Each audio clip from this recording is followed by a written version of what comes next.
the day before yesterday, I injured my neck. These panels on the inside have had hours and hours of work. There's a small bit here that I forgot to sand before I started hoovering. And some drumming. I put too much sealer on. Got them out in the sunshine. I just love a bit of zinc. Copper pipes look so out of place. Heidi's engine is the next thing I'm going to be turning my attention to.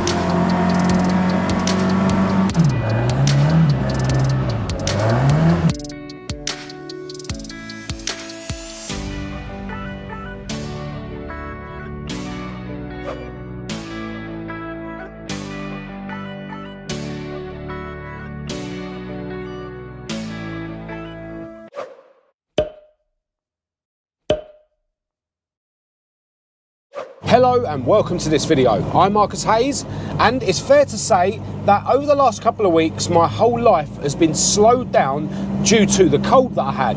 Now I am thankfully now fully recovered from that cold, but the day before yesterday I injured my neck, and it's actually really bad. It's been caused by, I think, me overexerting myself with my training and my working out. And you guys that follow me on my other channel, the Marcus Hayes On Track channel, will know that nowadays I do like to work out daily and, you know, just look after myself in general. And now that has been utterly stalled by this neck injury. Now, I'm not one to take painkillers. I hate the idea of taking painkillers, and I've explained all about that on the other channel. But today I have dropped some painkillers just to get me out and about, because, you know, I need to crack on. Gone are the days when I had a day job where I could just ring in sick and, you know, I wouldn't be really financially damaged by, you know, being ill. You know, nowadays I'm self-employed, so I have to do what I can when I can. And as I say, you know, my cold has really slowed me down, so I can't afford to be slowed down, you know, with this neck injury too much. So today I am heading over to my other garage, and I'm going to be cracking on with some more jobs on Heidi, my hearing aid beige Mk2 Escort. And I've basically got two main objectives. All right, well, there seemed to be so much traffic on the road today. It was actually a bit of a mission getting here. Also, it keeps spitting with rain, and my painkillers are starting to wear off, but that's enough moaning about stuff that's beyond my control. One of the main things that I want to do in this video is to finish making up Heidi's brake pipes. And if you're a Patreon, you would have seen in the latest Patreon video that I've made a bit of a head start on that job since the last YouTube video. But before I crack on with the brake pipes, I want to focus on prepping the inside of Heidi's bonnet and boot lid. Now, both of these panels on the inside have had hours and hours of work already. They were both covered in some sort of primer, which was put on without prepping anything underneath, and that primer was hiding loads of rust scabs. But yeah, they're actually looking half decent now. I've already hit them with the Kent Europe epoxy primer and the Kent Europe 1K high build primer. So all that's left to do now is to smooth off the 1K high build, give them a clean, you know, get rid of any dust. This bonnet is going to need some sealer. Loads of you guys have been in touch with pictures of your original bonnets, and it seems that originally these would have had sort of just, you know, a couple of lumps, you know, with gaps in between. But I think what I'm going to do is I'm just going to do a really neat bit of sealer all the way along, you know, literally just in the gap. Not going to get any of it on the front of here. This bonnet was caked with sealer, like it was, you know, literally like this thick, and I've had to dig it all out. So yeah, the plan is to smooth this bonnet off, then I'll put the sealer where I want it to be, and then I'll put the bonnet in the garage, put the boot lid on the trestle and start smoothing that off. It's worth noting that these aren't the original bolts here that hold the two halves of the frame together. I was actually interested to find out from some of you guys that sent me pictures of the inside of your bonnets when I was trying to figure out, you know, what the sealer was supposed to look like, that some of the bonnets didn't actually have them bolts. A couple of the pictures I saw, they basically had a plate, like a sort of X-shaped plate that was welded on to hold these bits together rather than the bolts. Now, originally the bolts that go here, they're not Allen key bolts, they're normal hex bolts, and they're body colour, but I've actually had those bolts zinc plated along with loads of other bits that I've had done recently. And yeah, I just want to see what the bonnet's going to look like with those bolts zinc plated, and then if I don't like it, I can, you know, paint the heads of those bolts beige. So yeah, for now I've got these Allen key bolts in there. Because they're Allen key bolts, it's going to mean that I'm going to get more beige on this bit, and then, you know, the hex bolt can go on top. And yeah, I just wanted to make sure there was something screwed in here to hold the bits of the frame together whilst I put the sealer on when the time comes. But yeah, I'm hoping today to prep the inside of these panels, seal the bonnet, and then whilst that sealer's going off, then I can pull Heidi out the garage if the weather's okay, and yeah, finish doing her brake pipes.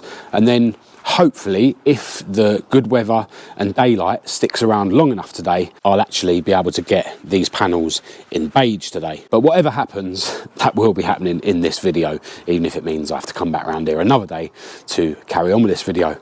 Anyway, that's enough waffling. Let's cue some music and crack on with this. I grabbed some 500 grit Gold Flex sandpaper and started sanding the inside of Heidi's bonnet. This makes the high build primer nice and smooth and ready for paint. And once I'd finished sanding, I fired up the generator and plugged in the hoover to remove any dust and also the debris that I found in these holes. As it turned out, I didn't quite do a good enough job on the sanding. If you look really closely, there's a small bit here that I forgot to sand before I started hoovering. I blame the Cougans for coming round and disturbing me, but it was great to see David's latest purchase, a really cool two-door Mk1 Escort. Back to the bonnet, and once I'd actually finished sanding, I then realised that I needed to key up the areas beneath these holes. The primer that had been put on before mine was flaking, which ultimately meant my primer hadn't adhered either. After a bit more hoovering, and some drumming, and some more hoovering to remove any trapped dust, it was time to degrease the panel and then chuck some Kent Europe seam sealer in the seams between the brace and the skin. I really wanted to make this super neat, but it was clear that I'd put too much sealer on, so then began the painstaking task of using a microfiber and loads of degreaser to remove all the excess sealer that I didn't want to be left on the bonnet. Eventually, I achieved what I was aiming for, and I put the bonnet back inside my dad's garage. And then it was time to repeat the process for Heidi's boot lid. After ages and ages spent sanding, hoovering and degreasing, the boot lid was now also ready for paint, which I decided to dive into straight away. So I heated up the BODICRAFT 2-pack spray cans on Maud's engine and put the boot lid inside the garage as well. Once I'd pulled and twisted the pin on the bottom of the can to mix the paint with the hardener, I gave the can a shake and then set the spray pattern to spot. This enabled me to get the paint into the edges and the nooks and the crannies and all the seams without wasting any paint. And as it was the first coat, I was keeping it nice and light at this stage. Then I set the spray pattern to fan and just gave the whole of the inside of the boot lid a nice, even but light coat. The wide fan on these BODICRAFT 2-pack spray cans is awesome and really helps to get a decent finish, and the fact that you can adjust the spray pattern is even better. I took exactly the same approach to do the first coat on the inside of the bonnet, and then I gave the inside of both panels a nice, heavy second coat. Hello, into a new day, and as you would have just seen in the clips, I had a slight change of plan the other day. I was planning to work on Heidi's brake pipes once I'd finished prepping the inside of her boot and bonnet, but when I got to that stage, it was just starting to get dark and it looked like it was about to rain, so I didn't want to bring Heidi out, so instead I decided to put the panels inside my dad's garage and paint them beige. And today I've got them out in the sunshine to have a first proper look at them, and considering I've done these with rattle cans, they're looking pretty good. Now, the spray cans that I used to do this job were from my friends at BODICRAFT in Watford, and don't forget, if you need any paint materials, you can get 10% off of everything at BODICRAFT in Watford by using discount code MH10, and I'll leave a link to their website in the description. I wasn't quite able to finish painting these hinges.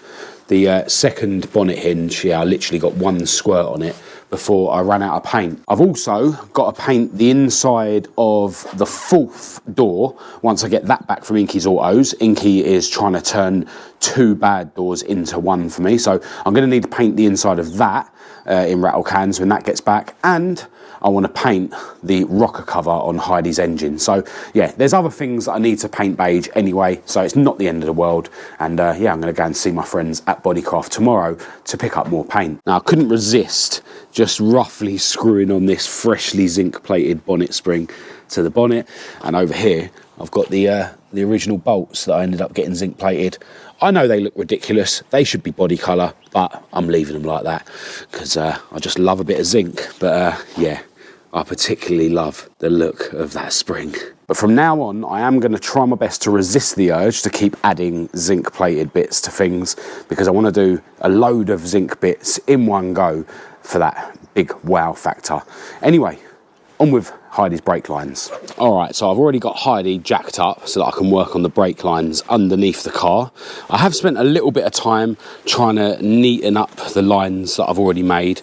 I do need to spend a bit more time tidying them up a bit better, but yeah, I'll come to that. If you're a patron, you would have seen that I've already pre-made up these 2 brake lines, and these go on the rear axle. I basically removed the original brake lines from the rear axle, took them home and used them as templates to make up these 2. So yeah, they're going to be nice and quick to fit.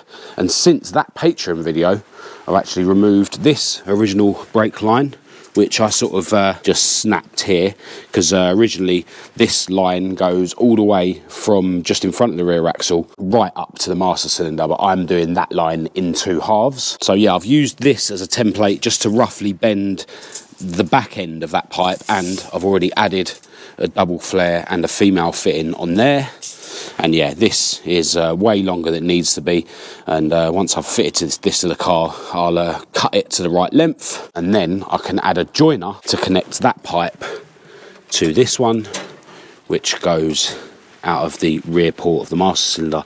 Someone said something to me that was quite interesting. They said that I should block off one of these 2 front ones and then just have one line coming out of there, and then have it going into a T-piece, which then splits it between the driver's side and passenger side front brakes. Now, in my mind, it's better to utilise both ports on the master cylinder, but if any of you guys have got an opinion on that, do let us know in the comments. Back to this brake line. Now, this I've had in my garage for ages, and I assumed that this was a bit of copper pipe that's just gone sort of old and dull, and that's why I decided to use that for the brake line under the car that you can't see, because the roll of sort of brightly coloured copper pipe, yeah, there wasn't enough left of it. But I'm actually wondering, is this that other stuff, the conifer stuff? Not sure, because yeah, this doesn't actually look like copper, but either way, that's what I'm going to be using for that brake line. I attached the new brake pipe to the chassis leg and then added a bend in the end of it so that I could screw it into the flexi. Most of Heidi's brake pipe clips were present, but I did have to add this brand new shiny one. At the front of the car, I added a flare to the end of the brake pipe that I'd already made that comes from the rear port of the master cylinder. This is a double flare with a female fitting, which will screw into this male-to-male joiner. With the joiner screwed into the fitting, I was then able to determine how long the new pipe needed to be. With the pipe marked, I pulled it off of the clips on the chassis leg to make the next stages of the process easier. I used my pipe cutter to cut the pipe down, added a female fitting and a double flare to it, clipped it back to the chassis leg, and then screwed it into the male-to-male joiner.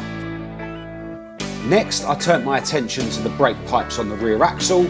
I got the long one fitted first and screwed into the wheel cylinders, and then the shorter one screws into the flexi at one end and the wheel cylinder the other end. The brand new copper pipes look so out of place on the dirty axle, but Heidi's definitely a solid old girl. There was just 2 small brake pipes to make now that go from the front brake calipers to the front flexi hoses, but I decided it wasn't worth fitting those yet until I figured out what I was going to be doing with Heidi's front brakes. Alright, so Heidi is back on the ground and I'm so glad that I've finally got all her brake pipes made up. There's still loads of work to do on the brakes in general, but the brake lines as well. I still want to try and tidy up these, you know, make them look a bit straight. I still need to figure out how I'm going to clip these lines to the inner wing, seeing as they're not going across the top of the servo as they originally would. They'd normally have clips in these holes. I still need to find the clips that go on these sort of nail bits that hold the pipe there. I'm not even sure what they look like. If any of you guys know, please do get in touch. And I'm pretty sure a clip goes onto here to hold it as well.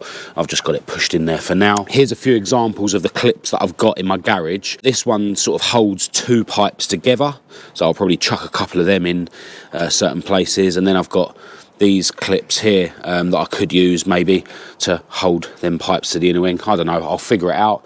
As you would have seen, I haven't actually fitted the brake pipes onto the calipers because I may end up just buying new calipers for this thing. You can get M16s quite cheap, but they're at least going to need rebuilding, so I can fit these pipes when I have figured out what I'm doing with the front brakes. But yeah, at least they're made up and ready. One thing worth mentioning on one of the rear axle brake pipes, this one here that goes from the flexi, just the other side of the axle, into this rear wheel cylinder.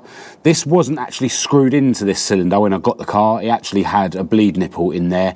The way the rear brakes work on an Escort, this pipe goes into this cylinder and then this pipe comes out of this cylinder and then goes into the other one, and then you only have one bleed nipple on the rear.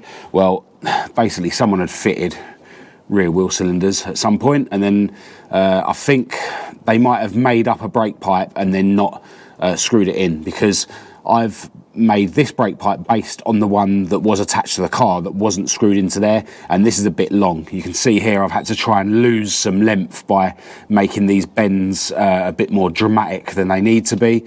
You can see that bit actually hangs down there. So I think when I do, you know, the rear brakes, I'm gonna have to buy new wheel cylinders, new brake shoes, etc. When I do that, I'll shorten this pipe, so cut the end off, make it the right length and re-flare the end, so then I can make this look like less of a state. But yeah, I haven't bothered clipping the brake line into these clips properly yet. You know, these just bend to squash the pipe in there. Obviously these things, if they're bent backwards and forwards too many times, they can snap off, so I'll wait until I've fully finalised everything before I clip those up. But yeah, it's just time consuming, cutting the pipe, flaring the ends and stuff. And yeah, at least that's all done now. But yeah, I still need to fit new flexis all round. Everything's just screwed in loose for the time being, so yeah, still loads of work to do on the brakes. The main reason that I'm really happy that I have got to this stage with the brake lines is because I wanted to at least fit this one before I fit Heidi's engine. And Heidi's engine is the next thing I'm going to be turning my attention to. Now, before I end this video, I've got some footage to show you that I captured yesterday when I took Esther, my SD170 powered Mk1 Escort, to a car meet at North Weald. We met up with my friend Brian. We went through Mexico on the way and found a really cool roundabout, and then yeah, just had a chilled out morning with some other petrol heads. So I'll put that footage in right now.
So there you go, another couple of bits done on Heidi and a really cool cruise out in INSTA. And now that I'm through my cold and I'm nearly through my neck injury, I'm looking forward to getting way more busy over the next few weeks, and I hope you guys are going to join me for future videos. The next thing I'm going to be diving into is Heidi's new engine, and I can't wait for that. But for now, I'm going to end this video here. If you did think it was any good, please do give it a thumbs up and a share. If you didn't, give it a thumbs down. Click subscribe if you're new. Feel free to follow me on Facebook, TikTok and Instagram. Check out my website for merchandise and car parts. Massive, massive thanks to my patrons for your ongoing support. I'll leave all the links to everything in the description as usual, along with my email address for anyone who wants to contact me. But other than that, until next time, thanks for watching.